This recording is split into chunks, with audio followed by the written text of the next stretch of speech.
ফরিদপুর বিভাগীয় ব্যবসায়ীদের সাথে এক মতবিনিময় সভা আজ ফরিদপুর সদর উপজেলা অডিটোরিয়ামে অনুষ্ঠিত হয়েছে। সভায় প্রধান অতিথি হিসেবে উপস্থিত ছিলেন বিএনপির জাতীয় স্থায়ী কমিটির সদস্য ও সাবেক বাণিজ্য মন্ত্রী আমির খসরু মাহমুদ চৌধুরী।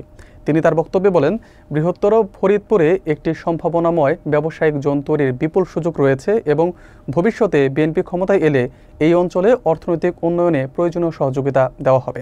বিস্তারিত থাকছে মেহেদী হাসানের প্রতিবেদনে।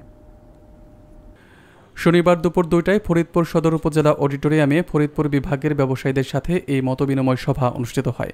প্রধান অতিথির বক্তব্যে বাংলাদেশ জাতীয়তাবাদী দল বিএনপি এর জাতীয় স্থায়ী কমিটির সদস্য আমির খসরু মাহমুদ চৌধুরী বলেছেন, বৃহত্তর ফরিদপুর জেলায় একটি সম্ভাবনাময় ব্যবসায়িক জোন তৈরি করার বিপুল সুযোগ রয়েছে। তিনি মনে করেন, দেশে উদ্যোক্তাদের সংখ্যা বৃদ্ধি পেলে কর্মসংস্থান সৃষ্টি হবে এবং অর্থনীতি শক্তিশালী করার জন্য উদ্যোক্তা তৈরি করা অত্যন্ত জরুরি। তিনি আশ্বাস দেন, ভবিষ্যতে বিএনপি রাষ্ট্র ক্ষমতায় এলে এই অঞ্চলে একটি ব্যবসায়িক জোন গড়ে তুলতে তারা সর্বাত্মক সহযোগিতা প্রদান করবেন।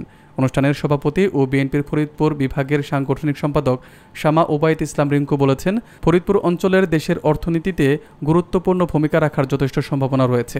এজন্য তিনি ব্যবসায়ীদের সমস্যা ও সম্ভাবনাগুলো চিহ্নিত করে সঠিক পরিকল্পনা গ্রহণের উপর জোর দিয়েছেন। মতবিনিময় সভায় বৃহত্তর ফরিদপুরের 5টি জেলার ব্যবসায়ী ও উদ্যোক্তারা অংশগ্রহণ করেন। বক্তব্য রাখেন করিম গ্রুপের chairman Jahangir Hossain, Shariatpur chamber of কমার্সের সহসভাপতি আলাউদ্দিন, রাজবাড়ী চেম্বার অব কমার্সের সভাপতি এনামুল ইসলাম, শাহিন গ্রুপের চেয়ারম্যান শাহিন শাহাবুদ্দিন, ফরিদপুর জুট ইন্ডাস্ট্রিজের এমটি চৌধুরী ফারিয়ান ইউসুফ সহ আরও অনেকে। অনুষ্ঠান শেষে অতিথিরা পাটজাত পণ্য যেমন ব্যাগ, কার্পেট, ওয়ালমেট সহ বিভিন্ন সামগ্রীর প্রদর্শনী স্টল ঘুরে দেখেন।